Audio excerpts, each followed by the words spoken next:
2025 March 29వ తేదీ నుంచి శని గ్రహ మార్పు అనేది జరుగుతున్నది. శని గ్రహ స్థాన మార్పు అనేది జరగబోతున్నది.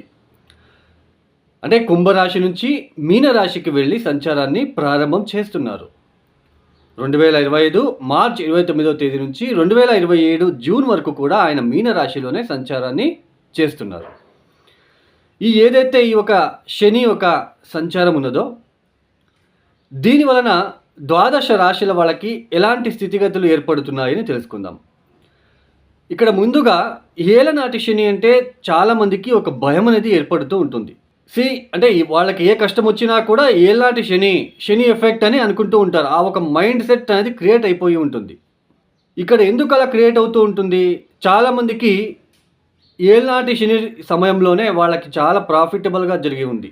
నేను చాలామందికి చూశాను. ఎందుకు ఏలినాటి శని జరిగినప్పటికీ కూడా దశాభుక్తి ఫేవరబుల్గా ఉంటే, దశాభుక్తి కనుక మీకు మంచి ఒక దశాభుక్తి జరుగుతూ ఉంటే పెద్దగా ఇబ్బందులు రావు. మరియు మెయిన్ అష్టకవర్గ బిందువులు చాలా ఇంపార్టెంట్ అండి. అష్టకవర్గ బిందువులు శని ఇప్పుడు మీనరాశిలోకి వెళ్ళి సంచారాన్ని ప్రారంభం చేస్తున్నారు. ఆ రాశిలో మీ జన్మజాతకంలో శని గ్రహము ఎన్ని బిందువులు ఇచ్చారు?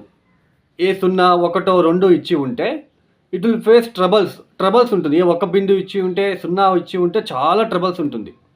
ఏ 4, 5, 6, 4 బిందువులు, 5 బిందువులు, 6 బిందువులు ఇచ్చి ఉంటే ఆయన అక్కడ ఇబ్బంది ఎక్కువ పెట్టాడు. తర్వాత దశా పీరియడ్, ఈ ఏలాంటి శని సమయం అంటే ఏలాంటి శని పీరియడ్లోనే ఒక వ్యక్తి జాతకంలో శని మహాదశ కూడా జరుగుతూ ఉంటే ఆ వ్యక్తి జాతకంలో శని బలహీనపడి ఉంటే, ఆ దశ ఏర్పడుతూ ఉంటే ఇక్కడ ఏలనాటి శని, తర్వాత శని మహాదశ చాలా వరస్ట్ కండిషన్ ఉంటుంది. నా దగ్గరికి వచ్చే వాళ్ళందరికీ కూడా చాలా సింపుల్గా ఉంటాయండి రెమెడీస్. నేను ఇంతవరకు కూడా ఏ జెమ్ స్టోన్ కానీ ఏ రుద్రాక్షి కానీ ప్రిఫర్ చేయను కూడా. ఓకే అండి, ఇక ద్వాదశ రాశుల వాళ్ళకి ఎలాంటి స్థితిగతులు ఏర్పడుతున్నాయో ఒక్కొక్క రాశి గురించి మనం ఎక్స్ప్లెయిన్ చేసుకుంటూ వెళ్దాం. కన్యా రాశి. ఈ కన్యా రాశి వాళ్ళకి ఈ 2025 మార్చి నుంచి 2027 జూన్ వరకు కూడా మీ ఒక సప్తమ స్థానంలో సంచారం చేస్తున్నారు. ఈ ఒక సప్తమ స్థానంలో సంచారం ఏదైతే ఉన్నదో ఇక్కడ మనకి దిగ్బలం అని అంటాము. సప్తమ స్థానంలో అందులోనే మీనరాశి మిత్రక్షేత్రం కాబట్టి ఈ సప్తమ స్థానంలో శని కామన్గా వచ్చినప్పుడు ఎలాంటి ఫలితాలు ఉంటాయంటే, ఈ భార్యాభర్తల మధ్య ఆ రిలేషన్షిప్ అనేది ఎక్కడో ఒక చోటు లోపిస్తూ ఉంటుంది. అంటే ఈ సమయంలో మీ భార్య లేదా మీ భర్త ఏదైతే రిలేషన్షిప్ ఉంటున్నదో అది అక్కడ కొద్దిగా గ్యాప్ రావడానికి అవకాశాలు ఉంటాయి. చిన్న చిన్న మనస్పర్ధలు, నీ పని నువ్వు చేసుకో, నా పని నేను చేసుకో అన్నట్టుగా, లేదా మీ భార్య లేదా మీ భర్త వాళ్ళు చెప్పినట్టే మీరు వినాలి అని కోరుకోవడము. తర్వాత పార్ట్నర్షిప్ బిజినెస్ చేసే వాళ్ళకి అక్కడ కొంచెం స్ట్రగల్స్, ఆటంకాలు ఫేస్ చేయడానికి ఆస్కారాలు. తర్వాత మీ భార్య లేదా మీ భర్త తరపున బంధువులు, క్లోజ్ రిలేషన్స్తో కొంచెం సఖ్యత లోపించడము, ఉద్యోగంలో స్ట్రెస్ ఎక్కువ అవ్వడము. ఇలాంటివన్నీ మీకు గోచరిస్తూ ఉంటాయి. అంటే ఆ ఒక ఏదైతే ఉంటుందో భార్యాభర్త మధ్యన ఆ ప్రేమ, ఆప్యాయత, ఆ ఒక విషయంలో ఆ ఒక విషయం అనేది తగ్గిపోతూ ఉంటుంది. ఎక్కువ ఈ సమయంలో ఏదో వర్క్ ప్రెషర్ వలనో, బిజినెస్ టెన్షన్ వలనో మీరు అవన్నీ పట్టించుకోరు. నా భార్యతో నేను కూర్చొని మాట్లాడాలి, లేదా నా భర్తతో నేను కూర్చొని మాట్లాడాలి. ఇవన్నీ కూడా ఉండదు. ఈ ఒక సమయంలో మీ ఒక థింకింగ్ అంతా కూడాను ఇక్కడ ఏంటి అంటే, ఇక్కడ మీ యొక్క జాబ్లో చేసే వ్యాపారంలో అక్కడ వెళ్ళే ఆస్కారం ఉంటున్నది. అంటే క్లోజ్ రిలేషన్స్తో ఇబ్బందులు, కొద్దిగా స్ట్రగల్స్ ఏర్పడే ఆస్కారాలు ఉంటాయి. అంటే ఈ సమయంలో శని అక్కడ ఏదో ఒకటి గ్యాప్ ఇచ్చి తర్వాత మనకి లెసన్స్ నేర్పిస్తూ ఉంటాడు. శని అంటే రిస్ట్రిక్షన్ ప్లానెట్, అంటే రిస్ట్రిక్షన్ చేయడం.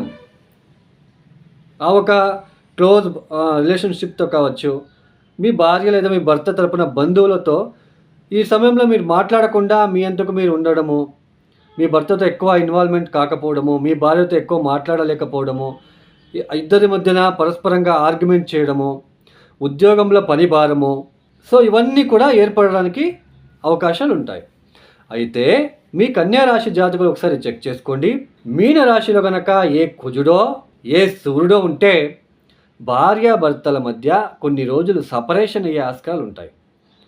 పార్ట్నర్షిప్ బిజినెస్లో మోసపోవడానికి, నష్టపోవడానికి అవకాశాలు ఉంటాయి. ఎప్పుడు మీ మీనరాశిలో ఏ కుజుడో ఏ సూర్యుడో ఉన్నట్లు కనుక అయితే, ఆల్రెడీ అది మీనరాశిలో మీ కుజుడు సూర్యుడు ఉంటున్నాడు అంటే మీ రాశి నుంచి లగ్నం నుంచి సప్తమ స్థానంలో ఉంటున్నారు. ఇప్పుడు ఆ సప్తమ స్థానానికి గనక అక్కడ ఏమైనా శని వస్తున్నాడు కదా, ఇబ్బంది పెడతారు. ఇప్పుడు అక్కడ ఏ గ్రహము లేదు, మీనరాశిలో ఏ గ్రహాలు లేదు మీ జాతకంలో. అష్టకొర్గ బిందులు చూసుకోండి. ఏ సున్నానో ఒకటో ఉన్నట్లు కనుకైతే ఆ భార్యాభర్తల మధ్య ఉంటున్న అనుబంధం పూర్తిగా స్పాయిల్ అవ్వడానికి అవకాశాలు ఉంటాయి. ఈ సమయంలో మీ అంతకు మీరు, మీ భార్య లేదా మీ భర్త అంతకు మీ భర్త ఉండడం జరుగుతూ ఉంటుంది. ఆ రిలేషన్షిప్లో బాగా ఇబ్బందిగా ఉంటుంది. తర్వాత పార్ట్నర్షిప్ బిజినెస్లో చాలా స్ట్రగల్స్ ఏర్పడుతూ ఉంటుంది. రాజకీయ వ్యక్తులకి కూడా తమ సమీప రాజకీయ ఒక అభ్యర్థులతో కావచ్చు, లేదా ఎక్కడైనా కానీ మీకు ఇబ్బందులు ఏర్పడే సూచనలు ఉంటాయి. మీ కొలీగ్స్తో కావచ్చు. ఇట్లాంటిది అంటే ఇప్పుడు ఈ సమయంలో మీకు కన్యా రాశి వాళ్ళకి ఉద్యోగంలో పని భారం అనేది ఎక్కువగా ఉంటుంది. బాగా ఎక్కువ వర్క్ చేయవలసిన ప్రమేయం ఏర్పడుతూ ఉంటుంది. ఇద్దరు చేసే, ముగ్గురు చేసే పనులన్నీ మీ తలపైనే పడుతూ ఉంటుంది. సో ఇలాంటి ఒక సిచ్యుయేషన్ను అష్టవర్గ బిందులు కనుక 4, 5, 6 ఇచ్చి ఉంటే, ఒకవేళ రిలేషన్షిప్లో కొంచెం గ్యాప్ వచ్చినా అవి అప్పటికప్పుడే సర్దుకుపోతూ ఉంటాయి. పార్ట్నర్షిప్ బిజినెస్లో కొంచెం ఇబ్బంది వచ్చినా సర్దుకుపోవడానికి అవకాశాలు ఉంటాయి. ఉద్యోగంలో ఎంత పనిభారం ఉన్నా దాన్ని కరెక్ట్గా పనిచేసి సులువుగా చేసుకొని ముందుకు సాగుతూ వెళ్తారు. ఇది అండి కన్యా రాశి వాళ్ళకి. మొత్తానికి ఈ రిస్ట్రిక్షన్ ప్లానెట్ వెళ్ళి సప్తమ స్థానంలో ఉండడం అనేది కొద్దిగా ఆ భార్యాభర్తల మధ్య, క్లోజ్ రిలేషన్షిప్ మధ్య కొంచెం ఇబ్బందిగా మారే ఆస్కారాలు ఉంటాయని అర్థం. షష్టాధిపతి కూడా అవుతున్నాడు. 6వ ఇంటి అధిపతి సప్తమ స్థానంలో రావడం అనేది అంత మంచిది కాదు. ఈ కన్యా రాశి వాళ్ళు తప్పనిసరిగా మీరు చేసుకోవాల్సింది ఏంటి అంటే, ప్రతిరోజు కూడా మీరు వెంకటేశ్వర ఆరాధన చేసుకోండి. విష్ణు సహస్రనామం చదువుకోవడానికి ప్రయత్నం చేయండి. శనివారం పూట వెంకటేశ్వరుడికి తప్పనిసరిగా జలాభిషేకము, కొబ్బరి బొండం అభిషేకము, కొబ్బరి బొండం నీళ్ళతో అభిషేకము, పాలాభిషేకం చేపిస్తూ ఉండండి. శని త్రయోదశి రోజు శివుడికి ప్యూర్ నువ్వుల నూనెతో ప్రదోష కాలంలో అభిషేకం చేయించడానికి ప్రయత్నం చేయండి. శనివారం పూట తప్పనిసరిగా కాలభైరవేశ్వర అష్టకాన్ని చదువుకోండి.